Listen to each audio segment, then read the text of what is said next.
And I am live. I'm just going to make sure that everything is set up and looking as it should. And currently it looks to be. So I'm just going to set a little background music so it's not too boring to listen to me. Oh, God, lovely. There we go.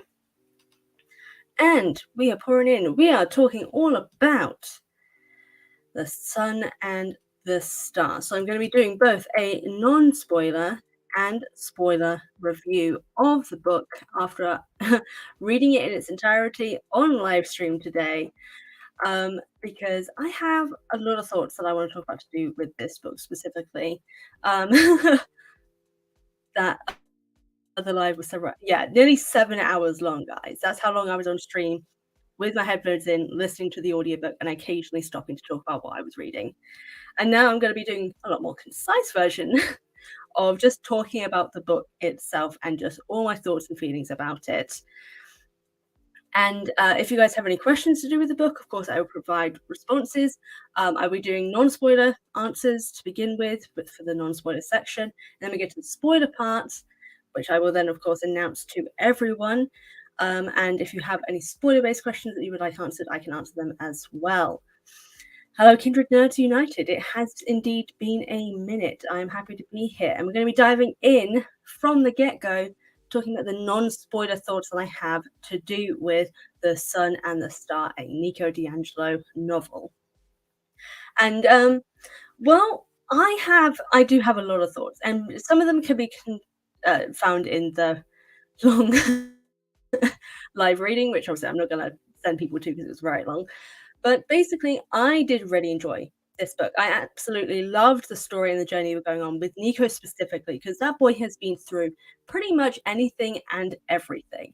And for him to be able to kind of reach some closure, to be able to find just confronting everything that he's been through, I think it was a really well written journey towards healing. And Nico addressing, yeah, I've been through some terrible things, it was a really great thing to read. And I think it was written incredibly well. Like, Nico has, as described in previous books, PTSD. Has a lot of trauma. And I really like how that was dealt with in this book in particular. What I also really enjoyed was the relationship between Nico and Will and how it was presented, because their relationship is not, as it was previously shown, all rainbows and sunshine with the grumpy boy, because they are very different people. They have very different experiences, very different ways of thinking of things. And of course, that's going to cause a lot of conflict, especially with how, they, deal with their own lives, and how, Will wants Nico to open up more, and how Nico wants Will to understand that there are some things he just can't talk about.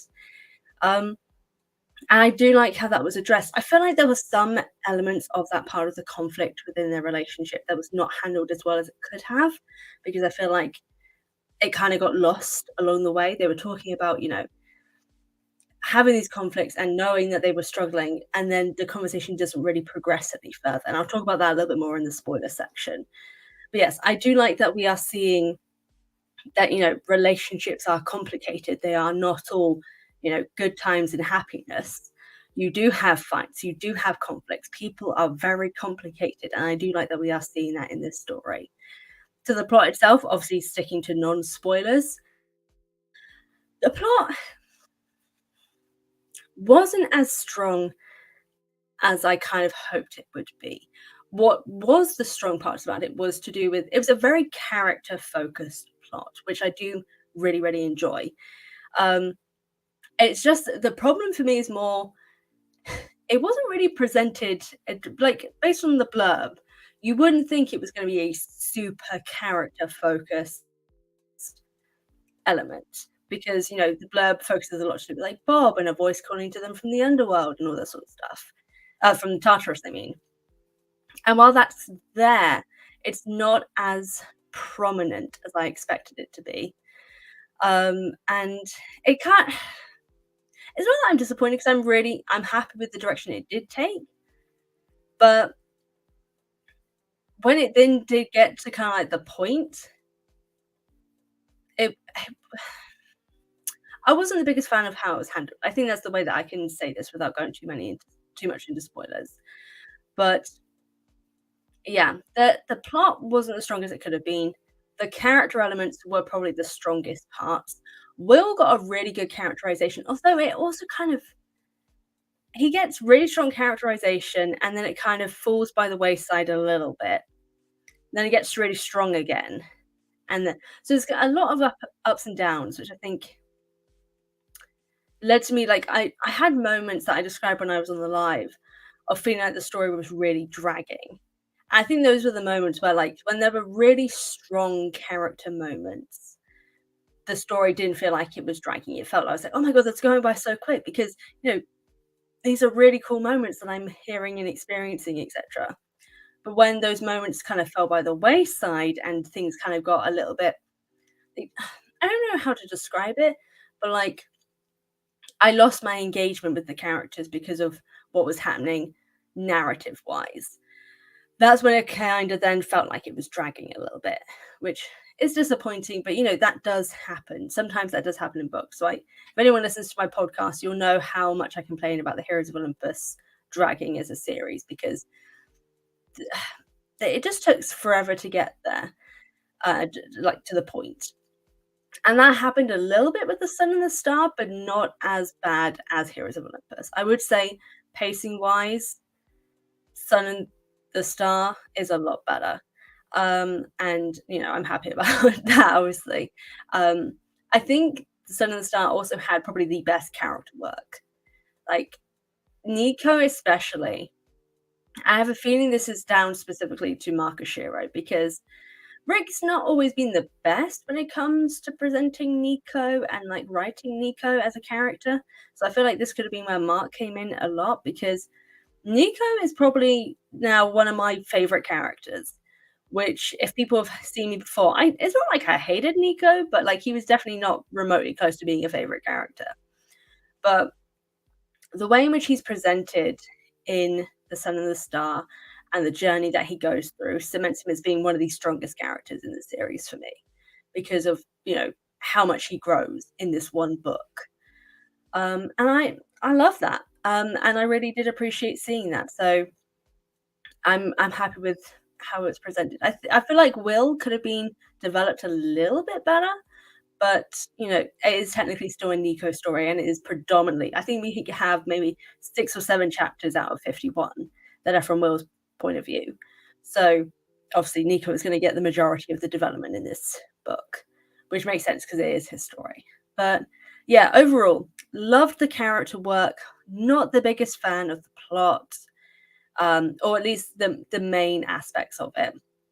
I felt like it was a oh, sorry, I've just seen a question that's kind of relevant to this. I was worried this was going to turn into a rehash of Percabeth and House of Hades. So having it be more character focused is probably for the best. Yes, and I feel like this definitely doesn't remotely feel like a rehash of Percabeth in House of Hades. It definitely feels like its own thing. There's a lot more conflict that happens. Like Percy and Annabeth don't really start fighting and arguing as much as um, Nico and Will really do in Tartarus, which I think it there's a lot of differences between it, which I was really happy to see. Um, and yeah, so I'm happy with how it was presented. The plot could have been a bit stronger. They could have moved a little bit quicker as well because they do take a lot of time before they even get to Tartarus. But I'm happy with it. I enjoyed it. There was a lot of heartfelt emotional moments, which I really, really did like. And yeah, no, I'm happy with how it was. So that is the end of my non-spoiler thoughts. I'm just gonna respond to some comments and then we'll go into the spoilers. It's crazy when you realize that when Rick had Nico come out as gay, it was written in a time when gay people were starting to be represented in media a lot more. Yeah, yeah. So it was around the time, yeah, like it was becoming more prominent at that time. It was still rare, especially in children's media. It was still incredibly rare if it happened at all. So the fact that Nico in a book for kids came out is in itself very, very rare at the time. Um, And yeah, so it's quite cool that that happened. Um, but I am going to move into the spoiler section for The Sun and the Star. So, for anyone here who does not want to hear spoilers for The Sun and the Star, I would recommend leaving right now because I am going to get heavy into spoiler discussions. So, oh, before I do that, another question. How do you find the audiobook performance? Rick's audiobooks aren't usually the best. I really, really, really liked the audiobook narrator here. I'm kind of glad that he actually, hold on, I won't say he, I'll say they because I don't actually know their pronouns and I've not been able to look up their name.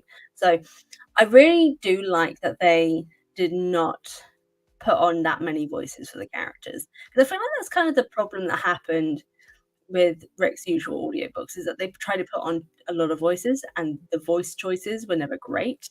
So like the voice actor kind of they did some inflection changes for certain characters, but they all kind of stayed somewhat similar-ish. Which like I usually quite like those audiobook performances where like there's not too much dramatism to them. It's just kind of general. So I really enjoyed the audiobook performance, but I've not heard the other one, so I can't really fully compare to the other books. But a friend of mine who listens exclusively to audiobooks and listens to the other books on audio definitely preferred this one as well. So that should hopefully be a sign that it's good.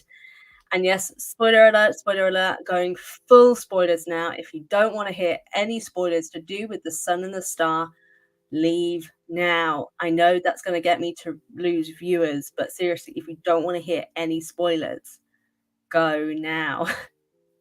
Spoilers, spoilers. Okay, so getting right on into the spoilers. So a whole story. They're talking about how Nico has been hearing a voice calling out to him from Tartarus that he knows is Bob. But he's been also having these vivid nightmares, like all the people he's lost, of every terrible thing that's happened in his life, and that's been haunting him. And he thinks those nightmares have come from Bob. Spoiler alert, didn't. And basically, he's kind of been putting off going on this quest because he knows it means he has to go back to Tartarus. And then Rachel turns up and kind of like, hey, yeah, no, I've been getting the prophecy from before. This is like the 12th time now. You kind of need to go because this is getting really bad.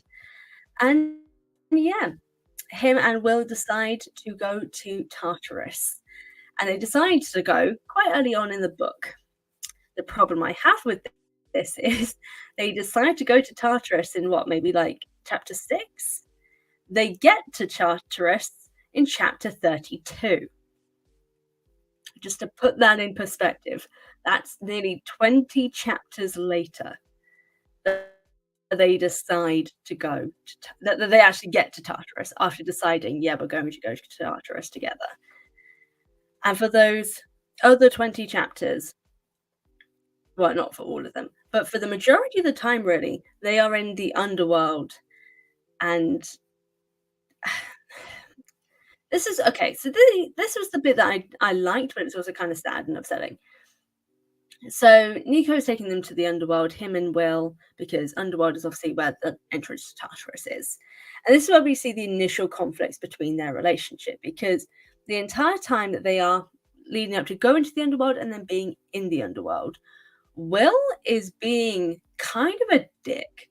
Not intentionally, but he has only unkind comments about the underworld and things that exist in the underworld. What's connected to the underworld? Nico. So hearing the boy that he loves say things like, oh, I could never be in the underworld. Oh, the underworld is such an unhappy place to be. How can people survive and be happy in the underworld? I could never see myself being happy in the underworld. Consistently.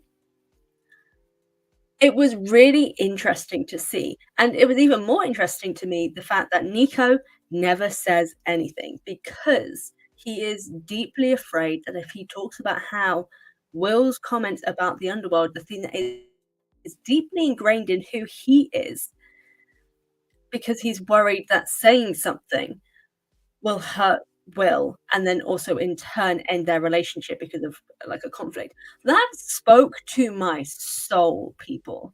Oh my God. I have always been the person that I've been afraid of confrontation in a relationship. I've been like having moments where partners have been saying horrifically unkind things about me.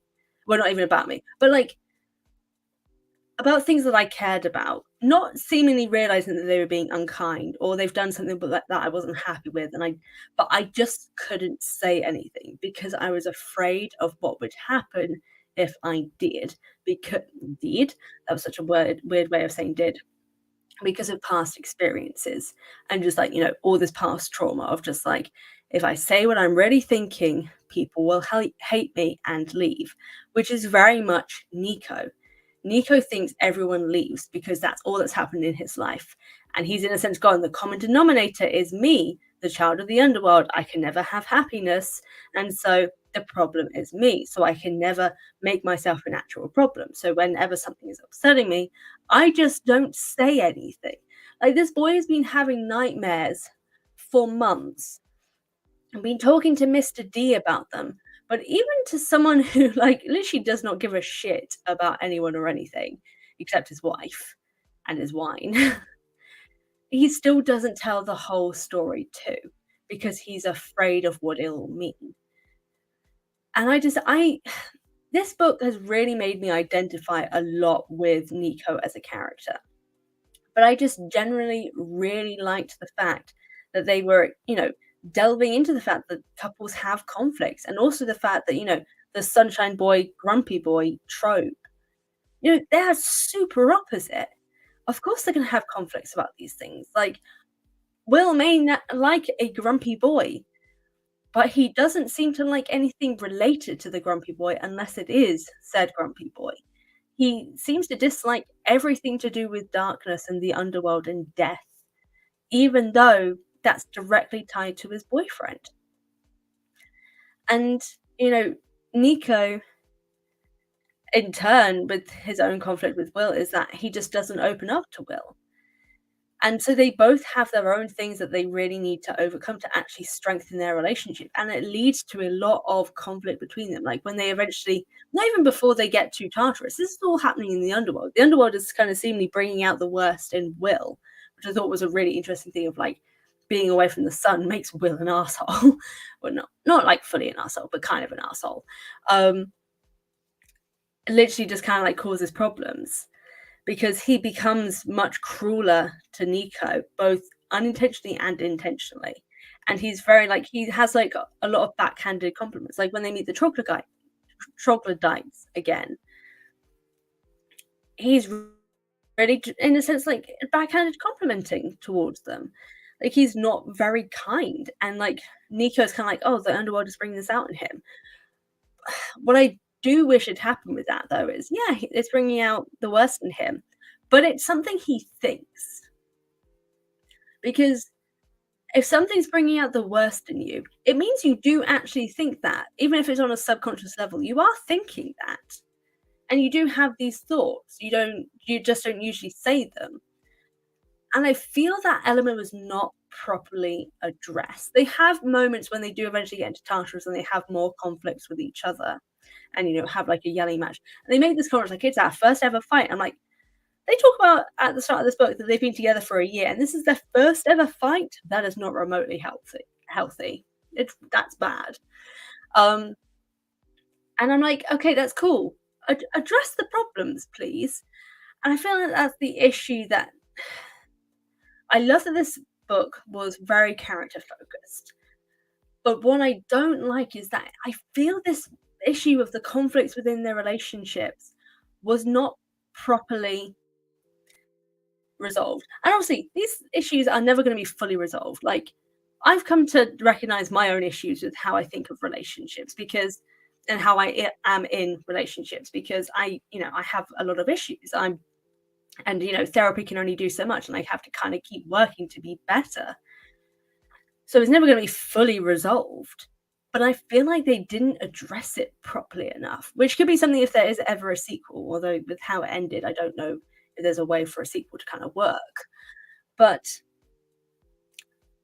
they had a lot of conflict, like, they had a lot of like, Will called Nico a murderer at one point, and they kinda, like, they address it briefly of kind because 'cause they're in, like, this river of misery, which brings out all the things that they're guilty about, and, like, Nico's done a lot of terrible things, and he feels guilty about, the letting Octavian die and stuff, but Will's guilt is that he feels terrible about letting Nico do it, to the point like, it's not his actual own guilt about things that he's done, but I thought it was a bit random.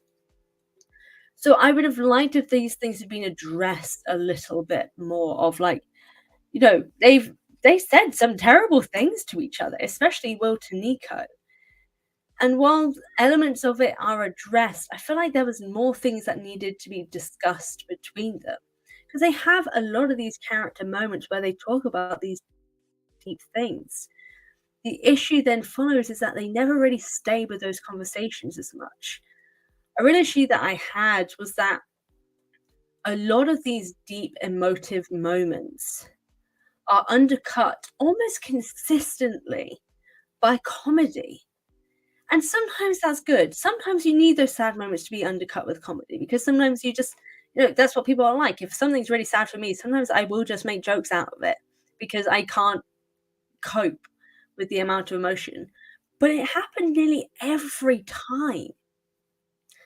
And there are like, it happened the majority of time when Will and Nico were having a conflict.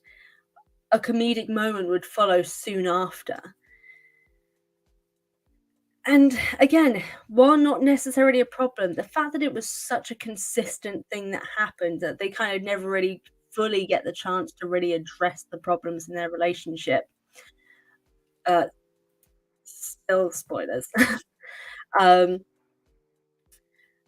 it's frustrating to me, and that's kind of like where like again the character moments absolutely amazing. The issue being that they weren't always the most consistent. Nico's character is probably the only one that was fully consistent.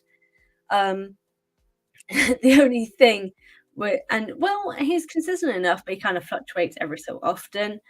Um, yeah, I wish there was a little bit more discussion with that.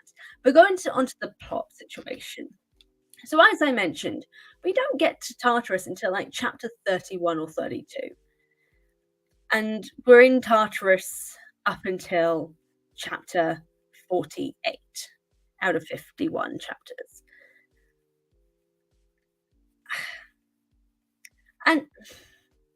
And while I don't have I'm happy with the length of time that we're in Tartarus, that's perfectly fine. The storyline for Bob and saving Bob is really quite short. Like, there's a lot of things that kinda get in the way in between, and a lot of things that kinda, like, in the end turned out to have not been necessary. So there's a moment I'm gonna forget his name entirely. Is it Damasus? I think it's Damasus. The good giant. Um, there's a moment where they're going to look for him, and I don't ever fully remember the reason why they were going to look for him. And admittedly, it's just because my brain is like not fully like I'll probably have to read it again to remember because I've already read it once, and I'm literally coming off this half an hour, well, technically an hour now, after finishing reading. And so, yeah, it was just they go to his place, and he's not there. And kind of the only reason why they ended up being there is just because they needed to sleep, and they slept easily. And then they go on to find Bob. And again, while I don't have an issue with this, because it's an emotional moment because we remember him from House of Hades. But that took ages to happen as well. Like there was just it took ages to get to Damascus. It took ages to get to Bob.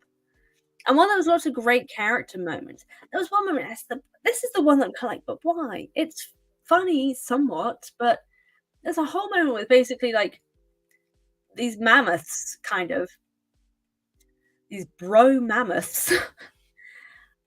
And it's like an entire sorry, my voice went really weird then. An entire section well, like 2 chapters probably, dedicated to them of like, it looks like they're trying to kill Will and Nico, and then it turns out they actually wanna be killed because then they use their bones, they, like, collect bones, and they were connected to one of the Roman emperors. I don't remember. The one who said he was never defeated, I don't know.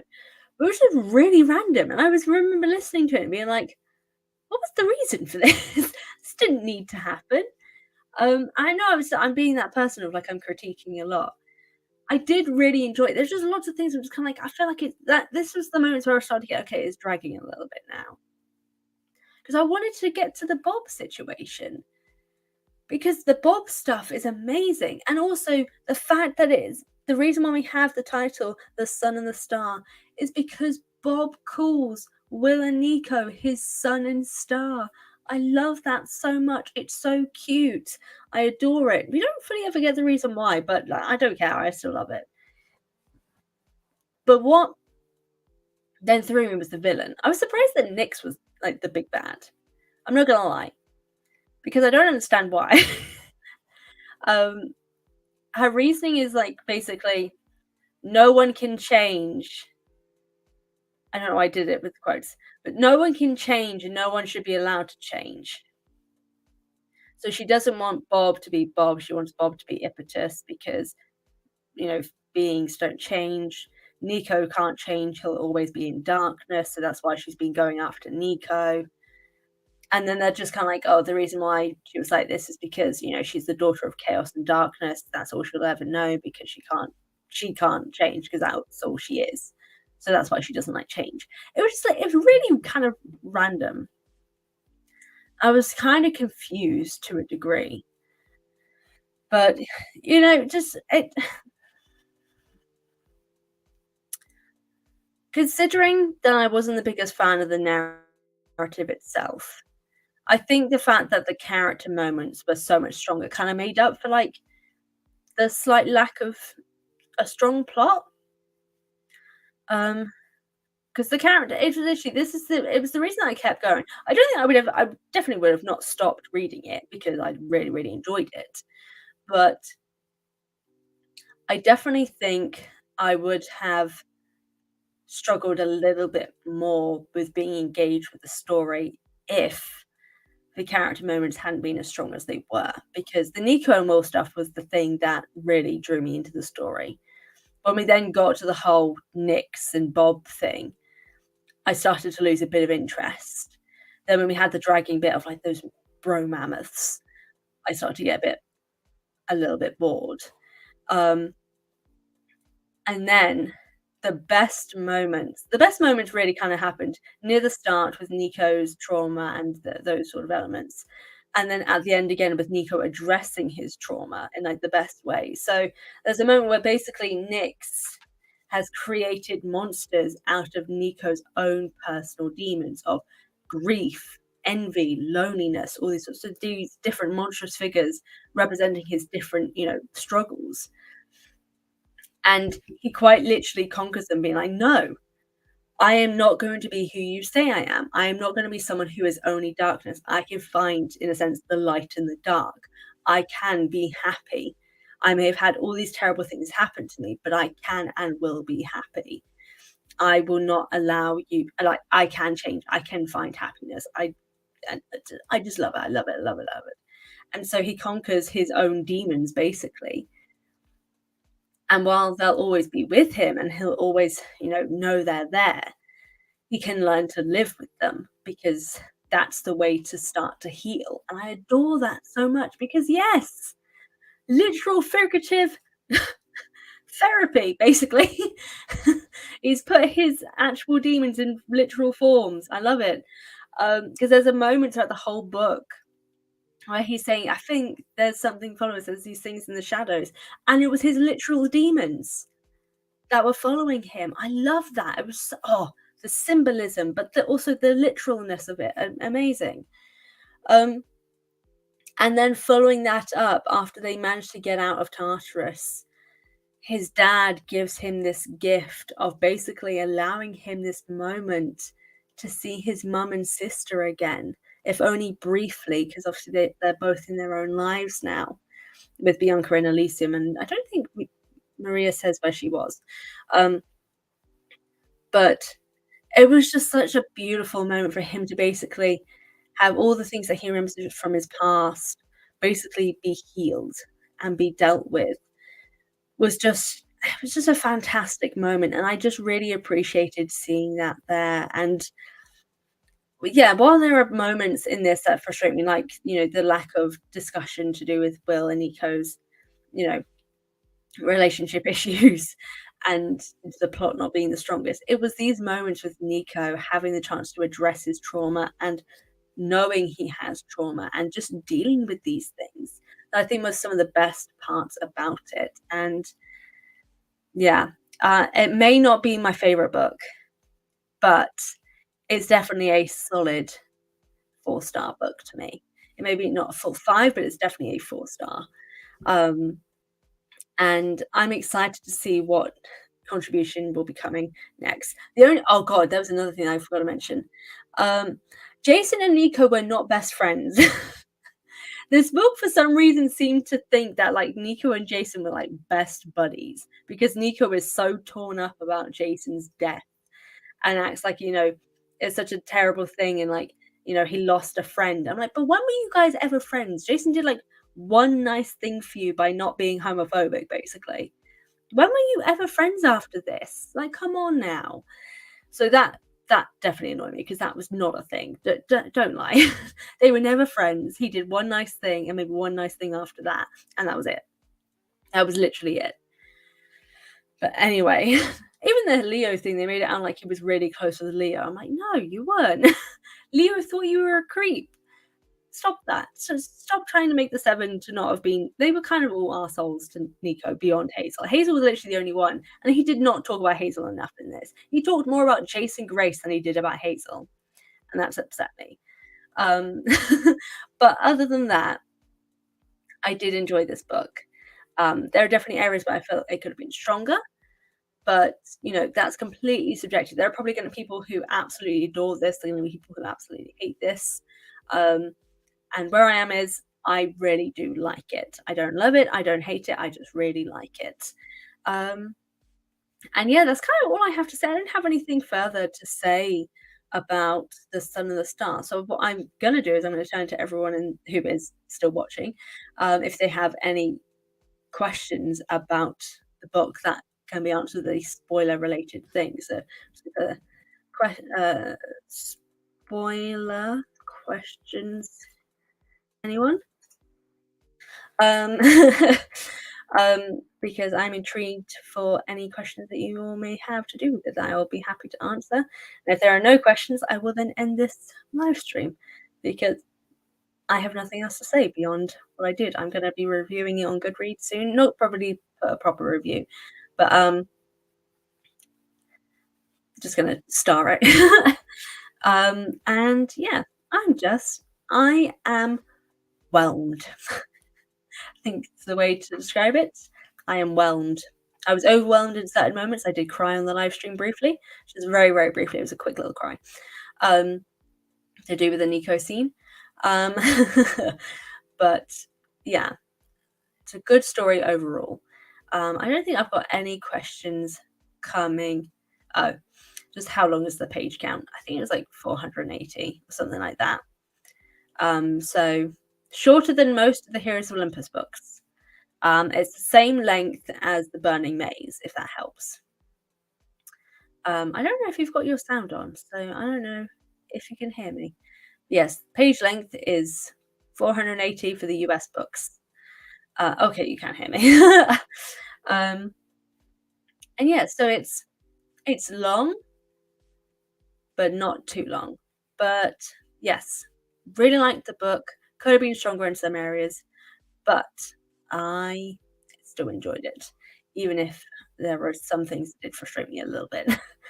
But everyone, thank you so much for tuning into this live stream. I will be ending it now, and you'll be able to watch this back at some point because um, it'll be popping up tomorrow, so you can see this. And yeah, it's a spoiler and non-spoiler version, so enjoy both, and I'll put timestamps up when this is finalized. If you guys want to support me with my content, be sure to hit subscribe, share with your friends, check out my Patreon, check out my books. And yeah, thank you all so much for tuning in, and I will see you all next time.